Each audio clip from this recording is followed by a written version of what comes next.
Hi my dear students, ఈరోజు మీ ముందుకి inter halogen compounds యొక్క స్ట్రక్చరు, వాటి యొక్క హైబ్రిడేషన్ ఎక్స్ప్లెయిన్ చేయడానికి అవి ఎలా ఫామ్ అవుతాయి, add నెంబర్స్లో AX, AX3, AX5, AX7 ఇలా ఫామ్ అవుతాయి, అవి ఎలా అన్నది మీకు ఎక్స్ప్లెయిన్ చేయడానికి మీ ముందుకు వచ్చాను.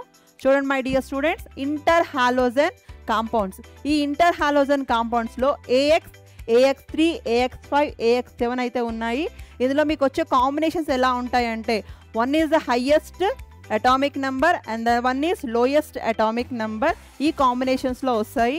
ప్రతిదీ కూడా AX టైప్ sp3 హైబ్రిడేషన్ జరుగుతుంది. The structure is linear. వేరే AX3 టైప్ sp3 డీహైబ్రిడేషన్ జరిగి టీ షేప్ అయితే వస్తుంది. AX5 అన్నది sp3d2 హైబ్రిడేషన్ జరిగి స్క్వేర్ పిరమిడల్ వస్తుంది. AX7 IF7 is a one molecule. sp3d and sp3d3 hybridisation జరిగి పెంటాగోనల్ బైపిరమిడల్ స్ట్రక్చర్ అనేది వస్తుంది.